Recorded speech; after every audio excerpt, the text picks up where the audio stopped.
Well, today we are observing All Saints' Day. This is the day we take a moment and pause to remember the people who have traveled this path of life before us, our loved ones, our family, our friends, even acquaintances who have made an impact on our lives. It's a time to feel gratitude for the joy they brought us, as well as the emptiness and the places that we no longer get to share with them, the silence where their voices used to ring, and maybe some sadness for things left unsaid or unresolved. Glenna Shepherd reminds us All Saints' Day is about remembering and it's about reflecting on how we are formed by those who have gone before us. It's about experiencing that communion of the saints, that awareness of being surrounded by the great cloud of witnesses. It's about being joined on our journey by those mostly unseen ancestors who inspire and guide us by their lives that have shaped us. So who are the saints? Those people who have traversed the difficulties of life, those who have sought God, sought to serve others, those through whom and in whom the Spirit stays alive in the world for us as well. Now, the passage we read this morning from Sirach is one from the apocryphal books of the Bible. It's a book of wisdom literature. You won't find it in the Bible in the pew in front of you. It's known as the Apocrypha, and in the Orthodox Church and in the Catholic Church, they are still a part of those Bibles.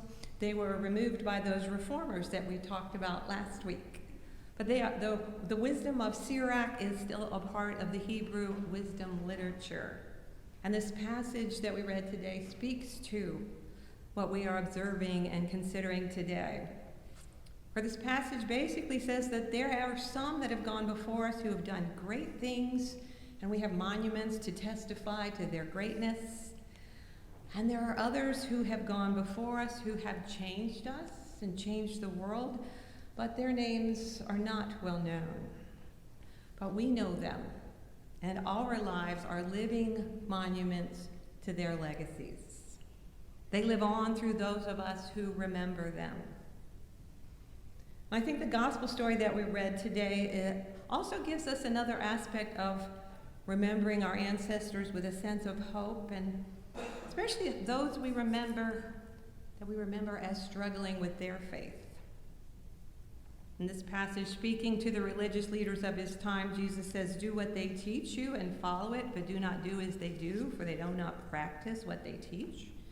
And they tie up heavy burdens, hard to bear, and lay them on the shoulders of others, but they themselves are unwilling to lift a finger to move them."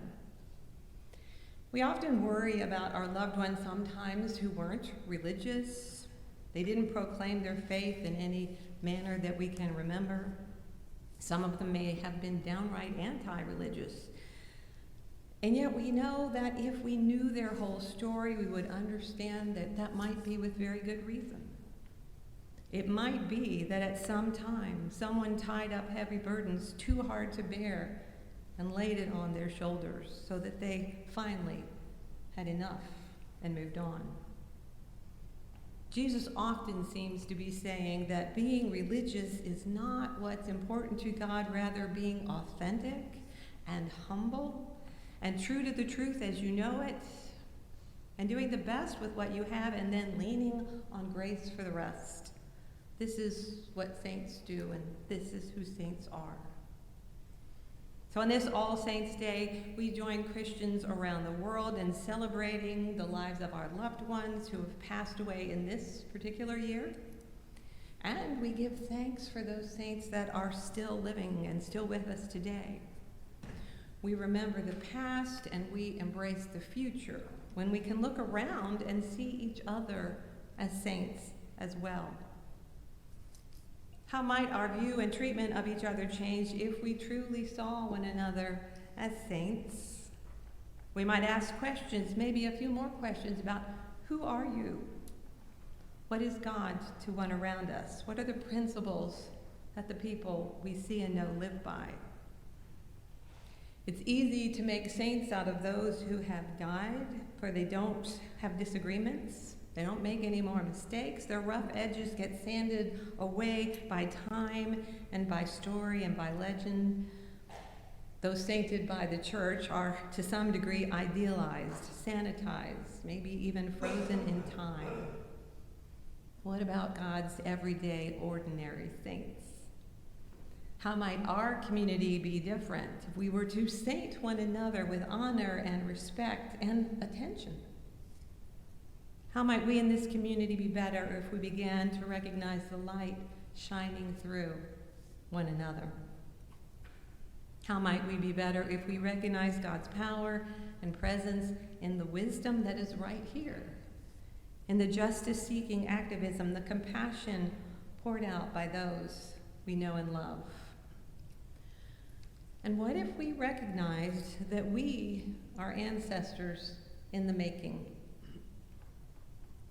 Caitlin Curtis shares her experience of this truth as a Christian and as a Native American member of the Potawatomi tribe, and thinking about those who have gone before her and her daily life working and raising children.